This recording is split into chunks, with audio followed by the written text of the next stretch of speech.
दोस्तों, आप सभी का स्वागत करती हूँ आपके अपने चैनल नाज़माज़ ऑर्गेनिक गार्डन में। हमसे सभी लोग पूछते हैं कि आप अपने टेरेस गार्डन से इतनी ज़्यादा सब्जियों की हार्वेस्टिंग कैसे लेते हो, क्या खाद आप इसमें डालते हो, किस तरह से गमले की मिट्टी को तैयार करते हो और किस तरह का ग्रो बैग आप लेते हो, कितने बड़े साइज़ का ग्रो बैग लेते हो सब्जियां उगाने के लिए। तो आज की इस वीडियो में फुल डिटेल में बात करूंगी कि किस तरह से आप अपने गमलों की मिट्टी को तैयार कर सकते हो या फिर आप किचन वेस्ट खाद को किस तरह से अपने घर पर तैयार करके अपने पौधों पर डाल सकते हो, जीरो बजट की गार्डनिंग कर सकते हो। एक तो इससे ऑर्गेनिक सब्जियाँ भी आपको मिलेगी और कम बजट में आपका गार्डनिंग का शौक भी पूरा हो जाएगा। आप अपने घर की छत से ही इतनी अच्छी सब्जियों की हार्वेस्टिंग ले पाओगे। जैसा कि आप यहाँ पर देख सकते हो, सभी बेल वाली सब्जियाँ भी लगी हुई हैं और खीरा, टमाटर, बैंगन, ये सब कुछ हमारे टेरेस गार्डन से ही हमें मिल रही हैं और बहुत ही अच्छी मात्रा में हमें सब्जियों की हार्वेस्टिंग देखने को मिलती है। देख सकते हो बैंगन के पौधे में कितने ज़्यादा बैंगन लगे हुए हैं, टमाटर में भी उसी तरह से फ्रूटिंग देखने को मिल रही है। पालक, धनिया, मेथी, चौलाई, सब कुछ हमारे टेरेस गार्डन से ही हमें सब्जियों की हार्वेस्टिंग मिल जाती है। देख सकते हो काफ़ी अच्छे से हमने सब्जियों को लगा रखा है और हमने लगाया हुआ है इनको क्रेट में। ज़्यादा से ज़्यादा हम लोग क्रेट में लगाते हैं और अगर आपके घर पर किसी भी तरह का ग्रो बैग है नहीं है तो आप बोरियों में भी इनको लगा सकते हैं, गट्टों में भी लगा सकते हैं। जो भी आपके पास वेस्ट कंटेनर है उनमें आप सब्जियों को उगा सकते हैं। कोई ज़रूरी नहीं कि हम बहुत ज़्यादा महंगे ग्रो बैग का इस्तेमाल करके ही इतनी अच्छी सब्जियों की हार्वेस्टिंग देते हैं। इस तरह से आप देख सकते हो ये 40-50 रुपये में आपको क्रेट्स मिल जाते हैं। तो इन क्रेट्स में भी आप सब्जियों को उगा सकते हो और बहुत ही अच्छी हार्वेस्टिंग ले सकते हो। आप अगर मेरे रेगुलर व्यूवर्स होंगे तो आप लोग देखते होंगे कि मैं ज़्यादातर खाद अपने घर पर ही तैयार करती हूँ। जो भी हमारे किचन वेस्ट होते हैं या उपलों की खाद होती है उससे ह्यूमिक एसिड बनाकर अपने पौधों पर डालती हूँ और गमले की मिट्टी बिल्कुल उपजाऊ हो जाती है जब हम पत्तियों की खाद को अपने गमलों में मिलाते हैं। पत्तों को, जो सूखे हुए पत्ते हैं उनको आप मिला सकते हैं। गार्डन वेस्ट सब्जियों और फलों के छिलके का इस्तेमाल करके आप गार्डनिंग कर सकते हैं। तो किस तरह से मैं अपने ग्रो बैग को फिल करती हूँ ये आज आपके साथ शेयर करूँगी और मिट्टी को रिचार्ज किस तरह से करती हूँ ये भी आप लोगों के साथ शेयर करूँगी। इन खाद का इस्तेमाल करके आप अपने घर पर बहुत ही अच्छी हार्वेस्टिंग ले सकते हैं। दोस्तों, अगर आपकी मिट्टी बेजान है तो आप अपने मिट्टी को रिचार्ज कर सकते हैं। बिल्कुल जीरो बजट में, बिल्कुल कम खर्च में आप अपने मिट्टी को उपजाऊ बना सकते हो और उपजाऊ बनाने के लिए इनका इस्तेमाल कर सकते हो। तो यहाँ पर हम ले रहे हैं गुड़, छाछ और बेसन। साथ ही हम उपलों को इस्तेमाल भी करेंगे, अपने गमलों के मिट्टी भरने के लिए भी कर सकते हैं आप, और इसका इस्तेमाल आप बहुत ही अच्छा खाद बनाने के लिए कर सकते हैं। इसका खाद जब हम बनाते हैं हमारे गमलों की मिट्टी में हज़ारों की संख्या में, लाखों की संख्या में सूक्ष्मजीव यानी माइक्रोब्स पनपते हैं और इसके वजह से हमारी जो मिट्टी है उपजाऊ होती है। तो ये सब जो चीज़ें हम इस्तेमाल करने वाले हैं गमलों की मिट्टी को फिल करने के लिए बिल्कुल जीरो कॉस्ट में उपलब्ध हो जाएंगी। आपको किसी भी तरह का खर्च नहीं करना पड़ेगा। यहाँ पे मैं ग्रो बैग बनाने के लिए घर पे पड़ी हुई चावल की बोरी का इस्तेमाल कर रही हूँ। तो इसको उल्टा करने के बाद सबसे पहले हम नीचे थोड़ी सी मिट्टी डालेंगे या फिर आप इसमें सूखे हुए पत्तों को सबसे पहले आप डाल सकते हैं। यहाँ पर जो भी चीज़ें गार्डन वेस्ट हो, सूखे पत्ते हों और इस तरह से मूंगफली के छिलके वगैरह हो तो आप सभी चीज़ों को डाल सकते हैं। यहाँ पर आप देखिए लकड़ी का बुरादा है, इसको भी हम लोग डाल रहे हैं। लेयर बाय लेयर हम लोग इसी तरह से बनाते जाएंगे। जैसे कि अपने घर पर बिरयानी तैयार करते हैं उसी तरह से लेयर बाय लेयर हम लोग इस तरह से बनाएंगे, बैठाएंगे इसको और गमले की मिट्टी को बिल्कुल सोना बना देंगे। काला सोना आपका तैयार हो जाएगा। जो मिट्टी है एकदम उपजाऊ हो जाएगी आपकी मिट्टी और इसमें आपको किसी भी तरह का खाद खरीद कर डालने की ज़रूरत नहीं पड़ेगी। आप देखिए ये जो लकड़ी के बुरादे हैं बिल्कुल हल्के होते हैं, कोकोपीट की तरह से यहाँ पर बन चुके हैं। पहले से ही हमने यहाँ पर कुछ बोरियों में डालकर रख दिए थे जिसकी वजह से बहुत ही अच्छे से छोटे छोटे टुकड़ों में ये टूट रहे हैं। जो भी जैविक चीज़ें हैं उनको आप अपने गमलों की मिट्टी में मिला सकते हैं। यहाँ पर आप देख सकते हैं ये लकड़ी के टुकड़े हैं, बिल्कुल आसानी से टूट रहे हैं और मिट्टी को बिल्कुल उपजाऊ बनाते हैं, माइक्रोब्स को पनपने के लिए हेल्प करते हैं। तो यहाँ पर जितने भी सूखे पत्तियां हैं उसको आप लेयर बाय लेयर डालते रहिए और थोड़ी मात्रा में बीच बीच में आप मिट्टी को डाल दीजिए। मिट्टी डालने से हमारे जो गमले की मिट्टी है बहुत ही जल्दी से विघटित हो जाती है। इसके बाद यहाँ पे कार्डबोर्ड के टुकड़े का इस्तेमाल हम लोग कर रहे हैं।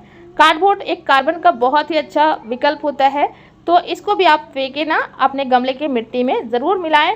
इससे आपके गमले की मिट्टी में जो भी पानी बनते हैं वो बैलेंस हो जाता है। जैसे कि हम लोग सब्जियों और फलों के छिलके को डालते हैं तो जो उससे पानी निकलता है, और बहुत ज़्यादा पानी होने से हमारे गमलों के मिट्टी में बहुत ज़्यादा कीड़े पनपते हैं, तो उससे ये बैलेंस हो जाता है। तो यहाँ पे हम लोग कार्डबोर्ड के कुछ टुकड़े को डाल रहे हैं, गत्ते के टुकड़े, जो भी पेपर वगैरह होते हैं उनको भी आप अपने गमले की मिट्टी में शामिल कर सकते हैं, क्योंकि ये सब खाद जो है वो घास से ही बनते हैं।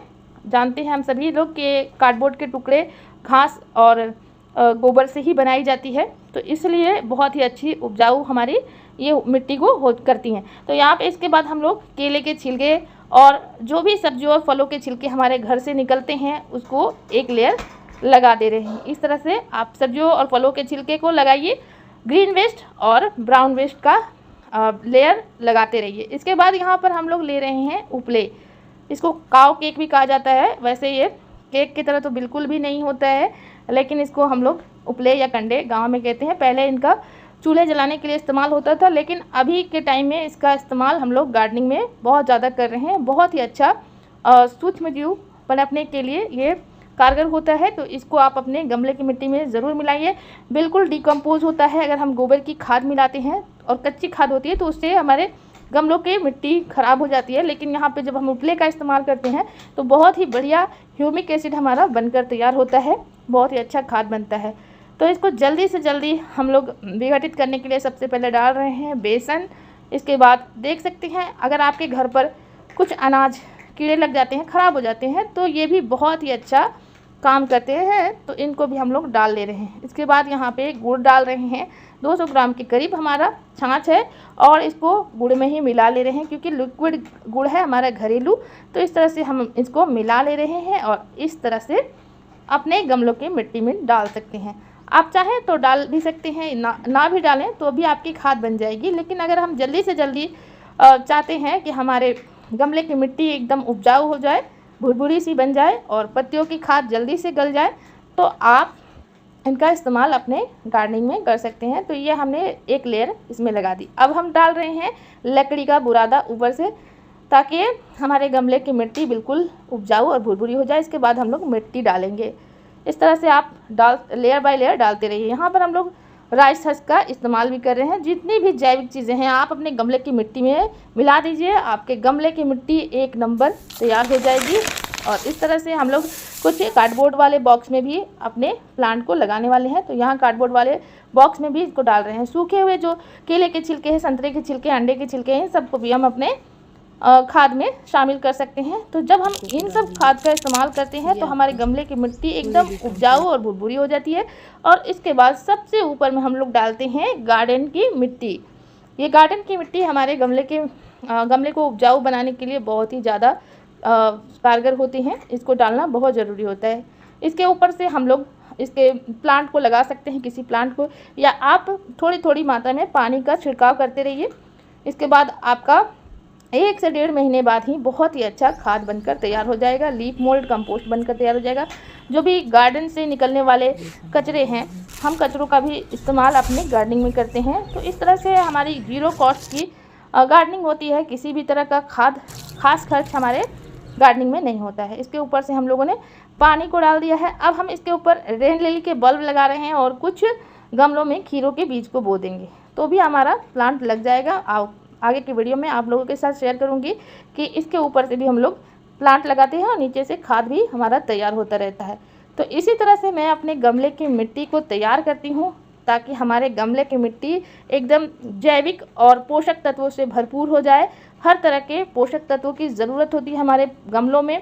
तो इस तरह से हमारे इस तरह गमले की मिट्टी बनाकर डायरेक्टली बीज को बो सकते हैं, पौधे को लगा सकते हैं, या इनका किचन वेस्ट की तरह से इस्तेमाल कर सकते हैं। 1 से 2 मुट्ठी हर गमले में अगर इस खाद को डाल देते हैं तो बहुत ही अच्छी उपजाऊ मिट्टी आपकी हो जाती है। तो अपने हर वीडियो में मैं आप लोगों के साथ शेयर करती हूँ नए नए खाद, ऑर्गेनिक खाद जो मैं अपने घर पर बनाकर अपने पौधों पर डालती हूँ।